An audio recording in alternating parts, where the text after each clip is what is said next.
Mga kaibigan, isa na naman pong magandang umaga, magandang tanghali, magandang hapon at magandang gabi po sa inyong lahat. Kamusta po kayo? Pagpasensyahan nyo na po yan ha mga kaibigan, itong ating background kasi iniiwas ko po doon sa mga daanan para hindi po nakikita yung mga dumadaan. Kaya po kahapon, dumadaan si Lolo Dudong kasamang apo. Dahil hindi po nila alam na ako ay nagbabasa ng salita ng ating Diyos. Ngayon po tahimik, nasa kanya-kanyang kwarto po ang mga tao. Kaya magpapatuloy po tayo sa pagbabasa. Pagpasensya nyo na po yung mga ingay-ingay dyan sa labas. Hindi po talaga maiwasan dahil dito lang po kami sa gilid ng kalsada. Ngayong araw po ay nasa pang day 22 na po tayo mga kaibigan. At salamat po sa Panginoon sa kanyang gabay, sa kanyang patnubay, sa pagbabasa natin ng kanyang salita. Salamat din sa banal na Espiritu Santo na siyang kasama natin na habang binabasa natin ay pinapaunawa naman niya po sa atin ang ating binabasa. Kaya mga kaibigan, muli ko po kayong inaanyayahan, sabayan niyo po ako, samahan niyo po ako sa pagbabasa kapag kayo po ay may oras ngayon. Ang atin pong binabasa ngayon ay nasa Levitico chapter 9. Yan po ang ating babasahin ngayong hapon na ito. Kaya kung nakaready na po ang inyong mga Biblia, buksan na po natin ang ating mga Biblia sa Levitico chapter 9. Ang title po nito, Ang Handog ni Aaron. Nang ikawalong araw, ipinatawag ni Moises si Aaron, ang kanyang mga anak at ang matatanda ng Israel. Sinabi niya kay Aaron, kumuha ka ng isang batang toro at isang lalaking tupa na walang kapintasan at ihandog mo kay Yahweh. Ang unay handog para sa kasalanan at ang ikalaway handog na susunugin. Sabihin mo naman sa bayang Israel na magdala sila ng isang lalaking kambing bilang handog para sa kasalanan. Magdala rin sila ng isang dumalagang baka at isang tupang kapwa isang taon ang gulang at walang dungis o kapintasan bilang handog na susunugin. Papagdalhin mo rin sila ng isang toro at isang lalaking tupa upang ihandog kay Yahweh bilang handog pangkapayapaan. Ihahandog nila ang lahat ng ito na may kasamang harinang nilagyan ng langis pagkat ngayoy pakikita sa inyo si Yahweh. Dinala nga nila ang mga ito sa harap ng turdang tipanan ayon sa iniutos ni Moises. Nagtipo naman ang bayan sa harapan ni Yahweh. Sinabi sa kanila ni Moises, ito ang utos ni Yahweh na dapat ninyong tuplin upang mahayag sa inyo ang kadakilaan niya. Kay Aaron na may sinabi ni Moises, lumapit ka sa dambana at iharap mo roon ang iyong handog para sa kasalanan at ang handog na susunugin para sa iyo at sa iyong sambahayan. Dalhin mo rin ang handog ng mga tao upang sila'y matubos din sa kanilang mga kasalanan. Iyan ang iniutos ni Yahweh. Lumapit nga si Aaron sa dambana at pinatay ang dumalagang baka na handog niya para sa kasalanan. Ang dugo nito ay iniharap ng mga anak ni Aaron sa kanya at nilubog naman niya sa dugo ang kanyang daliri at nilagyan ang mga sungay ng dambana at ibinuho sa paanan nito ang natira. Ngunit ang taba, mga bato at ang lamad sa atay ng handog para sa kasalanan ay sinunog niya sa dambana. Gaya ng utos ni Yahweh, ang laman at balat nito ay sinunog naman niya sa labas ng kampamento. Pinatay rin ni Aaron ang handog na susunugin. Ibinigay sa kanya ng kanyang mga anak ang dugo nito at ibinuhos sa paligid ng dambana. Ibinigay din sa kanya ang kinatay na handog at kasama ng ulo, sinunog niya ang mga ito sa dambana. Hinugasan niya ang lamang loob, ang mga hita at sinunog din sa dambana. Kasama ng iba pang bahagi ng handog na susunugin. Pagkatapos, inilapit sa kanya ang lalaking kambing at pinatay niya ito bilang handog para sa kasalanan ng mga tao. Ang handog na susunugin ay inihandog din niya ayon sa utos. Kumuha siya ng isang dakot na harina mula sa handog na pagkain at sinunog ito sa dambana kasama ng pang-umagang handog na susunugin. Sa kahuli-hulihay pinatay niya ang toro at ang lalaking tupa, ang handog ng mga tao para sa kapayapaan. Dinala kay Aaron ang kanyang mga anak ang dugo nito at ibinuhos niya sa paligid ng dambana. Ang taba ng mga ito, yaong nasa buntot ang bumabalot sa lamang loob. Mga bato at lamad ng atay ay ipinatong niya sa mga dibdib ng mga handog. Pagkatapos sinunog niya ang mga taba. Ang dibdib at kanang hita ng mga hayop ay ginawang tanging handog para kay Yahweh. Ayon sa iniutos ni Moises, itinaas ni Aaron ang kanyang mga kamay at binasbasan ang mga tao. Pagkatapos, bumaba siya mula sa dambanang pinaghandugan niya. Sina Moises at Aaron ay pumasok sa tuldang tipanan. Paglabas doon, binasbasan nila ang mga tao at napakita sa lahat ang kaningningan ni Yahweh. Sa harapan niya lumabas ang apoy at tinupok ang handog. Nasusunugin pati ang tabang na sa dambana. Nang makita ito ng mga tao, sila'y napasigaw at nagpatirapa. Chapter 10 na po tayo. Ang kasalanan ni Nadab at Abiho.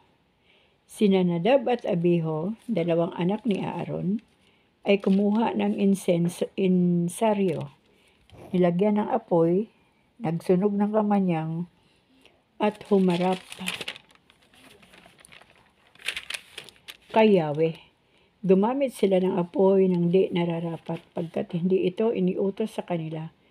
Kaya't mula kay Yahweh lumabas ang apoy at tinupok sila. Sinabi ni Moises kay Aaron, ito ang kahulugan ng sinabi ni Yahweh, dapat akong kilalaning banal na sino mang lumalapit sa akin at dapat parangalan sa harapan ng mga tao. Hindi nakakibo si Aaron.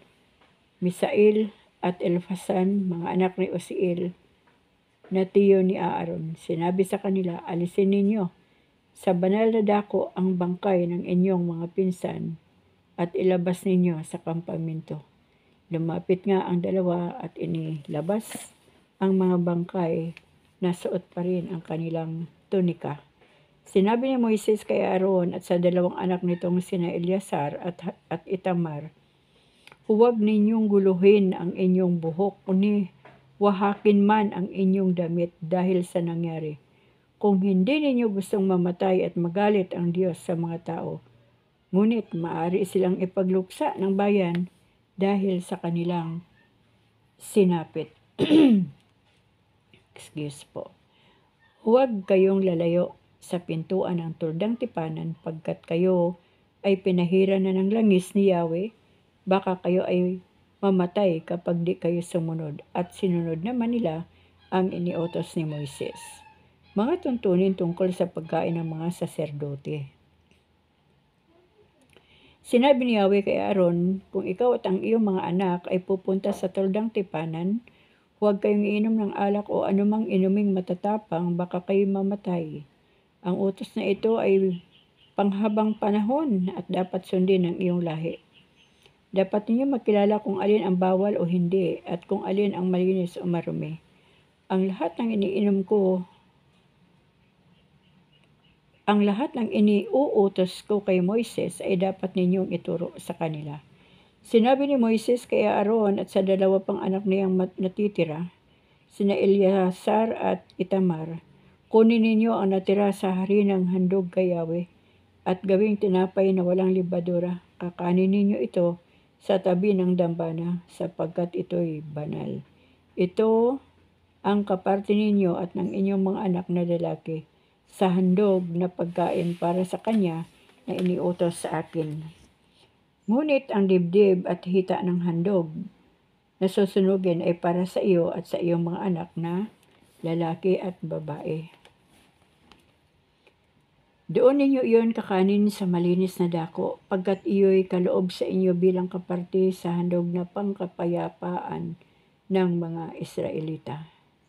Ang dibdib at ang hitang binanggit ay dadalhin nila sa dambana, kasama ng mga tabang susunugin at ihandog kay Yahweh. Pagkatapos ito'y ibibigay sa inyo, ang batas na ito ay pang walang hanggan ayon sa utos ni Yahweh. Nang siya sa atin ni Moises tungkol sa kambing na ihandog para sa kasalanan, natuklasan niyang iyo'y nasunog na, pati ang di dapat sunugin. Nagalit siya kina Eleazar at Itamar at ang wika, bakit hindi ninyo kinain sa banal na dako ang handog para sa kasalanan? Hindi ba ninyo alam na iyo'y banal at ibinigay sa inyo para ko matawan kayo sa harapan ni Yahweh upang sila'y maging karapat-dapat sa Kanya? Sapagkat ang dugo niyo'y hindi dinala sa loob ng sanktuaryo, dapat ninyong kinain ang handog. Dapat ninyong kinain ang handog para sa kasalanan, pagkat iyon ang iniutos ni Yahweh. Ngunit sumagot si Aaron, sa araw na ito'y naghahain sila ng handog para sa kasalanan at handog na susunugin. Ngunit ano pa ang aking sinapit kung ako may kumain ngayon ng handog para sa kasalanan? Ako ba'y magiging karapat-dapat sa paningin ni Yahweh? Nasiyahan si Moises sa mga pangungusap na ito ni Aaron. Chapter 11. Mga hayop na maari at di maaring kainin. Sinabi ni Yahweh kina Moises at Aaron, ganito ang sabihin ninyo sa bayang Israel sa mga hayop na lumalakad sa lupa. Makakain ninyo ang lahat ng hayop na biyak ang kuko at mumunguya ng pagkain mula sa sikmura. Kaya ang kamilyo, bagamat ngumunguya nito, ngunit hindi biyak ang kuko, ay di dapat kainin. Ang kuniho ay ngumunguya rin ng pagkain mula sa sikmura, ngunit hindi rin biyak ang kuko. Hindi ito malinis, kaya di dapat kainin. Ang liebre ay ngumunguya rin ng pagkain galing sa sikmura, ngunit hindi biyak ang kuko, hindi ito malinis. Ang baboy, biyak nga ang kuko, ngunit hindi naman ngumunguya ng pagkain mula sa sikmura, kaya hindi ito dapat kanin. Huwag kayong kakain ng karne ni hihipo man ng mga patay na hayop na iyan. Marurumi iyan para sa inyo sa mga nilikhang nasa tubig, maging alat o tabang. Ang maaari lamang ninyong kainin ay isdang may mga palikpik at kaliskis. Kaya ang walang palikpik at kaliskis, isda mang malaki o maliliit sa dagat o ilog, ay kasuklam-suklam. Huwag kayong kakain nito at iwasan ninyo ang mga patay nito. Lahat ng nilikha sa tubig na walang palikpik at kaliskis ay kasuklam-suklam. Iyan ay karumal-dumal para sa inyo. Tungkol sa mga ibon, ito naman ang huwag ninyong kakanin, pagkat marurumi ang agila, ang buitre, at ang agilang dagat, ang lawin, at ang limbas at mga kaari nito. Lahat ng uri ng uwak, ang abistros, panggabing lawin, lawing dagat, at mga kauri nito. Lahat ng uri ng kuwago, ibong maninisid ng isda, ang kuwagong may sungay, ang pelikano, ang lahat ng uri ng tagak, ang taritik, paniki, at kabag-kabag. Lahat ng kulisap na may 4 na paa ay dapat ninyong itakwil. Maliban yaong may hitang ginagamit sa paglulundag, tulad ng lahat ng balang na mahahaba ang ulo. Balang na kulay berde at bawat balang sa ilang, ang lahat ng lumilipad na may 4 na paa ay kasuklam-suklam. Ang sino mang humipo sa bangkay ng mga hayop na ito ay ituturing na marumi hanggang sa paglubog ng araw. Ang sino mang dumampot sa bangkay na ito ay ituturing na marumi hanggang sa paglubog ng araw at dapat niyang labhan ang kanyang damit. Bawat hayop na biyak ang kuko, ngunit hindi ngumunguya ng pagkain mula sa sikmura, ay marumi nga, at itinuturing na marumi rin ang bawat humipo rito. Ituturing ninyong marumi ang mga hayop na may 4 na paa, ngunit ang kuko'y hindi sumasayad sa lupa kapag lumalakad. Ang sino mang humipo sa bangkay nito ay ituturing na marumi hanggang sa paglubog ng araw. Dapat labhan ang kanyang kasuotan ng humipo nito at ituturing ninyong marumi siya hanggang sa paglubog ng araw. Sa mga hayop na naglipa na sa lupa, ituturing ninyong marumi ang sumusunod: ang bubuwit, ang daga, at lahat ng uri ng bayawak, ang tuko, ang buwaya, ang butiki, ang bubuli, at ang hunyango. Marurumi ang lahat ng ito, at sino mang humipo sa alinmang patay nito ay ituturing na marumi hanggang sa paglubog ng araw. Kung alinman sa mga tao ang mamatay at lumagpak sa damit, kagamitang kahoy, katad o anumang kagamitang pang-araw-araw, ituturing na marumi ang nilagpakan nito hanggang sa paglubog ng araw. Kailangan ibabad sa tubig ang nasabing kagamitan. Kung sa palayok ito mahulog, marumi na ang laman nito at dapat basagin na ang palayok. Anumang pagkaing may sabaw ay o tubig na malagay dito ay ituturing na marumi.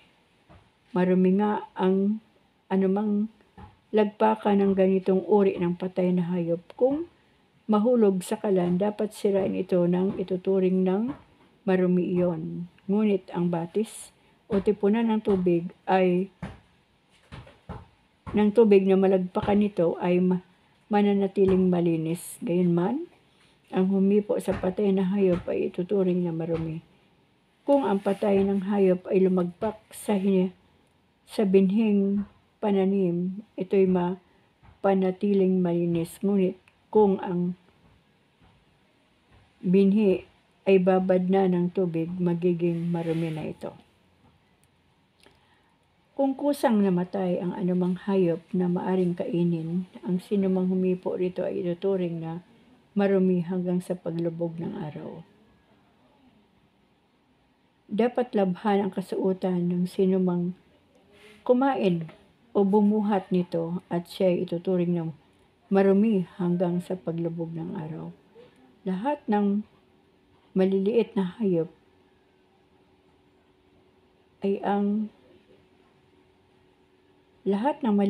hayop na nagsasama-sama ay marumi at huwag ninyong kakanin. Maging ito'y gumagapang sa lupa o naglalakad na may 4 na paa o higit pa. Huwag ninyong hihipuin ang anumang hayop na karumal-dumal. Kayo'y mahahawa nila. Iingatan ninyong malinis ang inyong sarili, sapagkat ako si Yahweh, ang inyong Diyos na banal. Ang inyong Diyos ay banal. Ako ang naglabas sa inyo sa Ehipto upang maging Diyos ninyo. Dapat kayong maging banal sapagkat ako'y banal. Ito ang mga tuntunin tungkol sa mga hayop at mga ibong naglipana sa lupa at mga nilikhang lumalangoy, para mabatid ninyo ang malinis o hindi, ang makakain at hindi makakain. Chapter 12. Tuntunin sa paglilinis ng nanganak. Sinabi ni Yahweh kay Moises, ganito ang sabihin mo sa mga taga-Israel: kung ang isang babae ay manganak ng lalaki, 7 araw siyang ituturing na marumi tulad ng pinapanahon.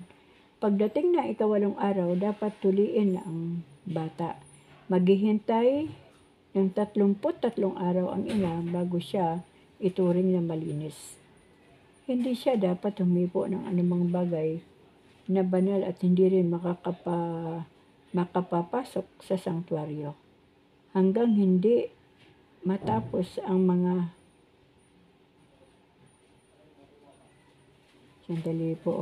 na-distract na naman tayo. Hanggat hindi natatapos ang takdang panahon. Kung babae naman ang kanyang anak, 14 na araw siyang ituturing na marumi, gaya rin nang siya'y may rigla, 66 na araw siyang maghihintay bago siya ituring na malinis. Kung tapos na ang panahon ng kanyang paglilinis, siya'y maghahandog kay Yahweh, maging lalaki o babae ang kanyang anak. Magdadala siya ng saserdote sa may pintuan ng turdang tipanan ng isang korderong iisahing taong bilang handog na susunugin at isang pitson o bato-bato bilang handog para sa kasalanan. Ihahandog ito ng saserdote para sa mga anak at ang babae. Ihahandog ito ng saserdote para sa nanganak at ang babae ituturing na malinis. Ganito ang tuntunin dapat sundin ng isang nanganak. Kung hindi niya kayang maghandog ng tupa, kukuha siya ng 2 bato-bato o 2 pitson. Ang isa'y handog na susunugin at handog para sa kasalanan. Ang isa, matapos ihandog ng saserdote para sa ina, ito'y ituturing ng malinis. Magpasensya niyo mga kaibigan ha, talagang nag-aagawan po kami ng aking antok dito sa aking binabasa. Chapter 13 po, ituloy na po natin ang chapter 13. Tuntunin tungkol sa kitong. Sinabi ni Yahweh kina Moises at Aaron, kung ang balat ninyo man ay magbago ng kulay, mamaga o kaya'y magkaroon ng singaw na parang ketong, dadalhin siya kay Aaron o sa mga anak niyang saserdote. Susuriin siya ng saserdote at kung makita nitong namuti ang balahibo sa balat at sa palagay niya ay tagos sa kalamnan, may ketong ang taong iyon. Kung magkagayon, ipapahayag niya itong marumi. Ngunit kung balat lamang ang namuti at hindi pati balahibo, ibubukod siya ng 7 araw. Pagkatapos, kung sa tingin ng saserdote ay hindi lumalala ang pamamaga, 7 araw pa niya itong ikukulong. Pagkaraan ng 7 araw, susuriin niyang muli ang may sakit. Kung magbalik sa dati ang kulay ng kanyang balat at ang pamamaga ay hindi kumakalat sa hindi bahagi ng kanyang katawan, ipapahayag siyang malinis. Lalabhan niya ang kanyang damit at siya'y maliligo. Ngunit kung mamaga uli ang kanyang balat at kumalat ang sakit o sa ibang bahagi ng kanyang katawan, muli siyang haharap sa saserdote. Sisiyasatin niyang muli. At kung ang pamamaga ay kumakalat nga, ipapahayag ng saserdote ang may sakit ay marumi. May kitong ang taong iyon. Ang sino mo magkaroon ng kitong ay dapat dalhin sa saserdote para masuri. Siyasatin ito at kung ang namamagang balat ay pumuti at magsugat at ang balahibo nito ay pumuti rin, hindi na siya ikukulong pagkat tiyak na ngang siya'y marumi. Kung lumaganap sa buong katawan ang pamamaga, sisiyasatin siya ng saserdote at kung naging maputing lahat ang balat niya,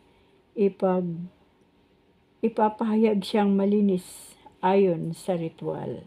Subalit sa sandaling magbalik ang dating kulay at ang balat ay magsugat-sugat, ipapalagay na siya ay marumi.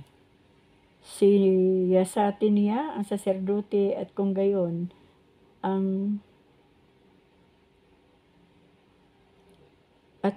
nga ang makita rito, ipapahayag nitong marumi ang taong iyon. Ang paglitaw ng mga sugat ay tanda ng nakakahawang sakit sa balat at ang taong iyon ay marumi. Kung sakaling gumaling ang sugat at pumuti ang balat, dapat siyang pumunta sa saserdote upang magpuri.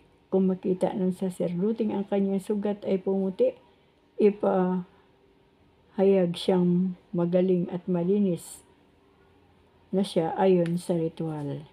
Na magkabukol ang alinmang bahagi ng kanyang katawan, kung magkabukol ang anumang alinmang bahagi ng kanyang katawan at gumaling, ngunit ito'y mamaga uli at mamuti o mamula, dapat humarap sa saserdote ang taong iyon. Kung makita niyang tagos sa laman ang sugat at balahibo nito ay namuti, may ketong ang taong iyon. Ngunit kung hindi naman tagos sa laman at hindi namuti ang balahibo, ang may sakit ay ibubukod ng 7 araw. Kung lumaganap ito sa ibang bahagi ng katawan, ipapahayag siyang marumi. Siya'y talagang may ketong.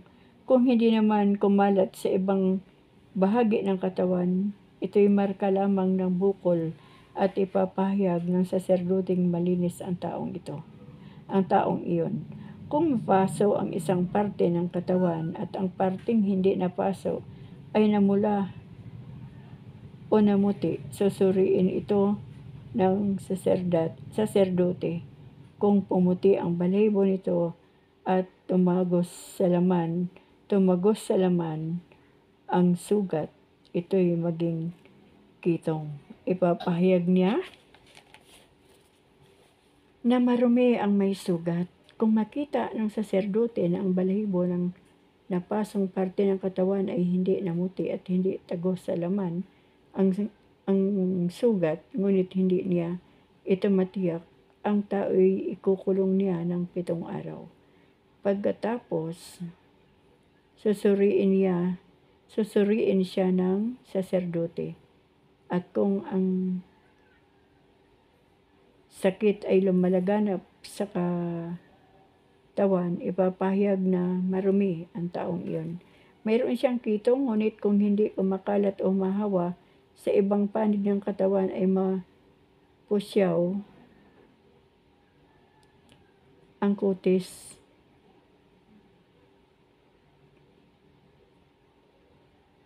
Pamamaga lamang ito ng napaso. Ipapahayag siya ng saserdote na malinis pagkat ito'y pilat lamang. Kung ang isang lalaki o babae ay magkasugat sa ulo o sa baba, susuriin siya ng saserdote. Kung tagos sa laman ang sugat at ang buhok ay nandadalang at naninilaw-nilaw, ipapahayag siyang marumi. Siya'y may ketong. Ngunit kung sa balat lamang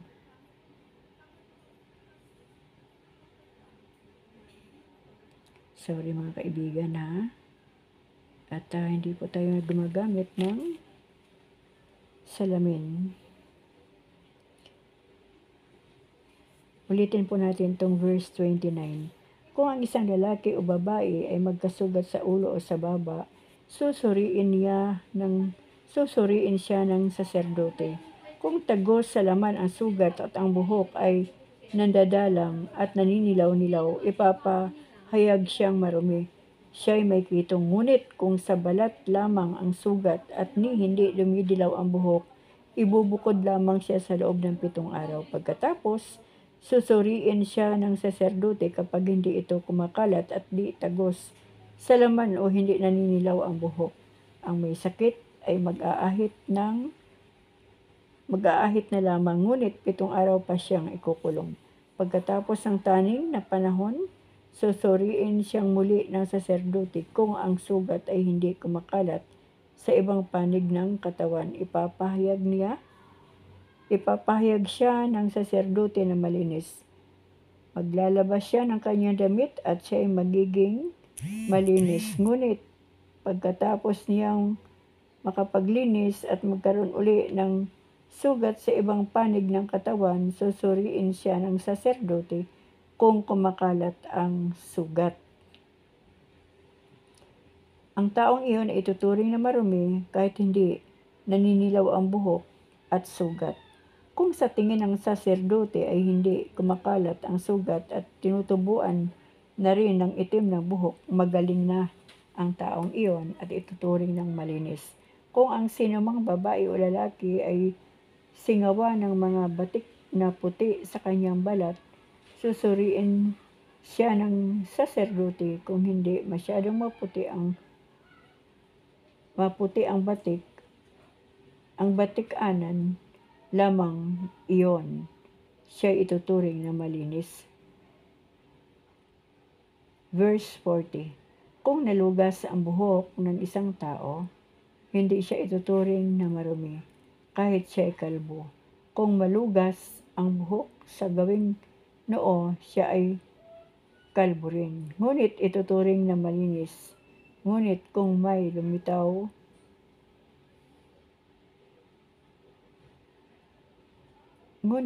lumitaw na mamula-mulang sugat sa kalbo niyang ulo o noo, maaaring ketong ang sakit niya. Susuriin siya ng saserdote. Kung ang sugat na yaon ay tulad ng ketong na tumutubo sa ibang bahagi ng katawan, ituturing siyang marumi at di ito dapat kaligtaang ipahayag ng saserdote.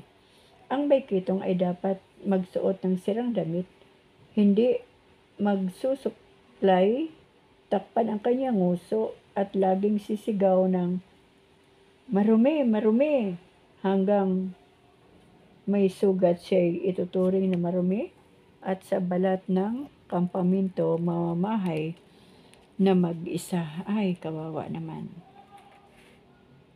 Tuntunin tungkol sa mantsa sa damit o kagamitang katad. Napaka-lawak po ng chapter 13. Kung magkaroon ng mantsa ang damit na lana o diilo, o ang sinulid na lana o diilo na di pa nahahabi o anumang yari sa balat. Kung berde o mamula-mula ang mantsa, ito'y dapat ipakita sa saserdote.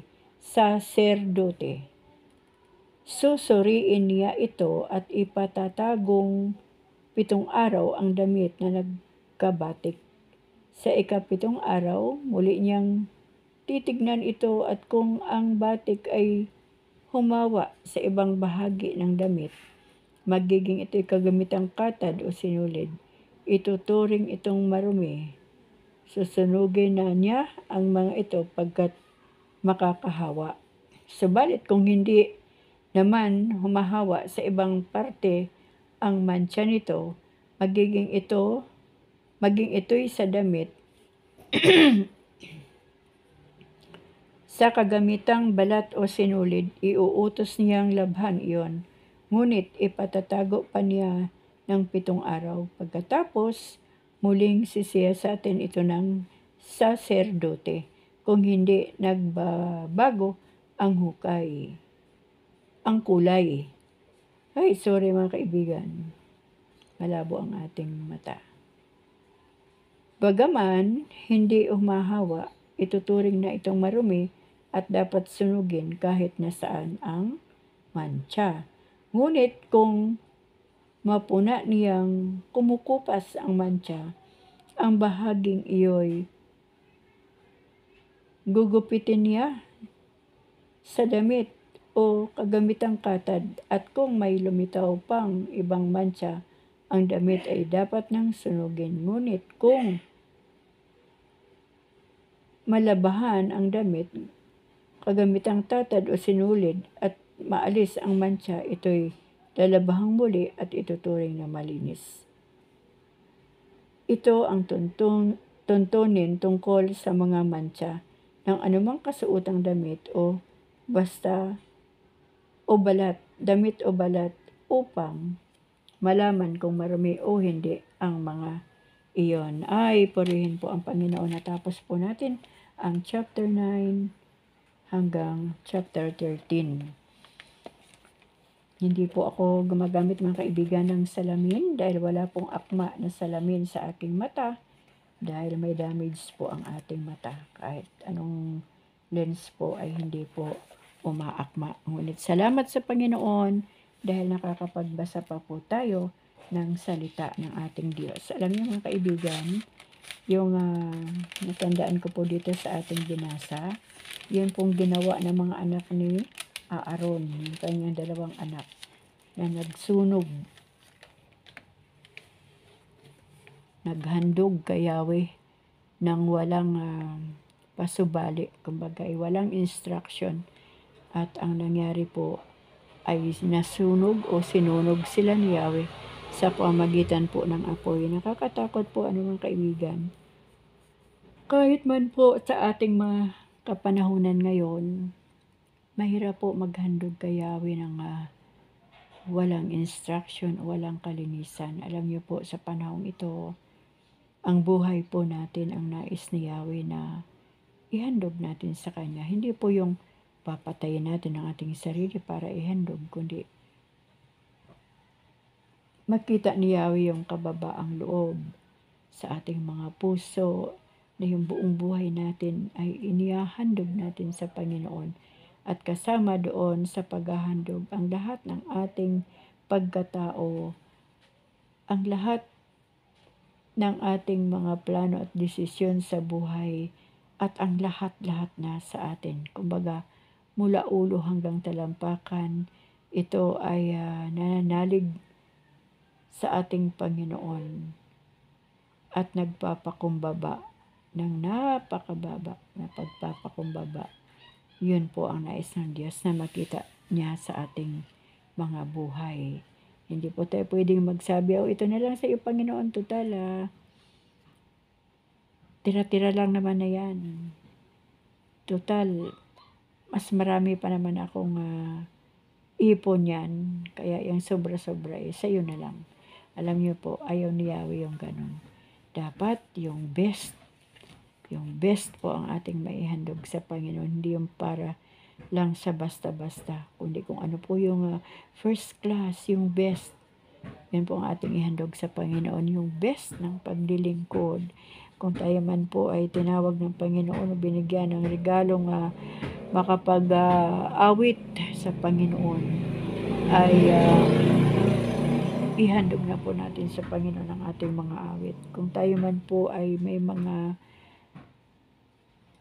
gift na binigay ang Diyos, ibalik po natin to sa Kanya sa pamagitan ng paghahandog at pagpiperform sa harapan ng ating Panginoon. Gaya po ngayon, kapag tayo po ay nagbahagi ng salita ng Diyos, dapat makita din po sa buhay natin ang resulta ng salita ng ating Diyos. Napakapalad na po natin ngayon mga kaibigan, dahil sa usapan nga ni Yahweh at ni Moises ng mga panahon, nagalit na ang Panginoon sa mga Israelita dahil sa kulit, sa tigas ng ulo, pero nalugod pa rin ang Panginoon kay Moises. Kaya hanggang sa panahong ito ay hindi po magawa ng ating Diyos na gunawin muli ang mundo na kagaya ng panahon ni Noah o ni Noe. Ano po?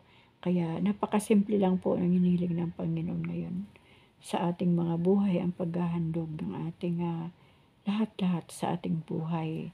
Kaya mga kapatid, mga kaibigan, alam niyo po, ang panahon ngayon ay hindi po panahon ng paramihan ng kayamanan, hindi po panahon ng paramihan ng kasikatan o paramihan ng mga bagay-bagay na narito sa mundo. Kundi ang panahon ngayon ay paramihan ng luhod. Alam niyo po kung bakit? Kasi marami pong labanan sa buhay ng mga anak ng Diyos ngayon. At sa pamagitan po ng pagluhod natin sa Diyos ng totohanan, ang Diyos po ay tumutugon sa ating mga kalagayan o pangailangan. Ano po? Ang panahon po ngayon, ang kailangang mauso ngayon ay ang magbalik loob na ang mga tao sa Panginoon, dahil anytime, pwede na pong dumating muli ang ating Panginoon. Bakit? Kasi ang lahat po ng mga nasa propesiya, nasa last revelation, na mga pangyayari o mangyayari sa hinaharap na sinasabi ng Panginoon ay nangyayari na po ngayon. Kaya mga kapatid, mga kaibigan, maging ready po tayo palagi na madatnan po ng ating Diyos ang ating pananampalataya sa Kanya at na isa sa pamuhay po natin ang salita ng Diyos. At si Kristo nawa ang nakikita sa atin, hindi na yung ating mga sarili. Salamat po sa inyong lahat mga kaibigan. Salamat po sa inyong pagkikinig. Maraming salamat po sa inyong suporta dito po sa aking YouTube channel. Salamat po sa lahat ng mga viewers. Salamat po sa inyong lahat sa aking 2,077 subscribers dito po sa Really Mix Stories. Ay mga kaibigan, maraming salamat po sa inyo. At wala po akong hinihiling sa Diyos, kundi ang palakasin po kayo sa espiritual ninyong pamumuhay. Bigyan po kayo ng mahabang mga buhay at isang matagumpay na pag-asa sa buhay. At yan po ay mangyayari lamang kapag nakita po ng Diyos na tayo po ay nagpapakatino sa Kanyang harapan. Kaya mga kaibigan, hanggang dito na naman po muli ang ating ending dito po sa ating binasa sa Levitico chapter 9 verse 13. Salamat sa Diyos sa Kanyang salita na siyang nagtuturo sa atin upang tayo po ay ma-guide niya sa pamumuhay na tama at pamumuhay na may pananampalataya. Maraming salamat po sa inyong lahat at sa araw po ng bukas, loobin po ni Lord na magising po ako sa araw ng bukas at ipagpapatuloy na naman po natin itong pagbabasa ng salita ng ating Panginoon. Babay po muna sa mga sandaling ito at bukas po ay muli po tayo magkikita, loobin po ng ating Diyos. Pagpalain po tayong lahat ng ating Panginoon, mga kaibigan, mga kababayan ko, mga kapatid, sa pangalan ng ating Panginoong Hesus. Amen.